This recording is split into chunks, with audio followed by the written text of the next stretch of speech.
തൃശൂരിലും shigella രോഗബാധ സ്ഥിരീകരിച്ചു. തൃശൂർ വടക്കാഞ്ചേരി മംഗലം പ്രദേശത്ത് 2 കുട്ടികൾക്ക് ഷിഗല്ല രോഗബാധ കണ്ടെത്തി. 7ഉം 4ഉം വയസ്സുള്ള കുട്ടികൾക്കാണ് രോഗം സ്ഥിരീകരിച്ചിരിക്കുന്നത്. രോഗബാധിതരായ കുട്ടികൾ നിലവിൽ ചികിത്സയ്ക്കും നിരീക്ഷണത്തിനുമായി മെഡിക്കൽ കോളേജ് ആശുപത്രിയിൽ പ്രവേശിപ്പിച്ചിരിക്കുകയാണ്.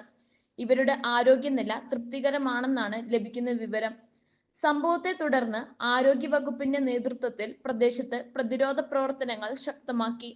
രോഗവ്യാപനം തടയുന്നതിനായി ആരോഗ്യ പ്രവർത്തകർ വിവിധ ബോധവൽക്കരണ പരിപാടികളും ഇന്റർസെക്ടർ യോഗങ്ങളും സംഘടിപ്പിച്ച് വരികയാണ്. കുടിവെള്ളവും ഭക്ഷണവും ശുചിത്വത്തോടെ ഉപയോഗിക്കണമെന്നും കൈകൾ സോപ്പ് ഉപയോഗിച്ച് ഇടയ്ക്കിടെ കഴുകണമെന്നും വ്യക്തിശുചിത്വം കർശനമായി പാലിക്കണമെന്നും ആരോഗ്യവകുപ്പ് ജനങ്ങളോട് നിർദ്ദേശിച്ചു.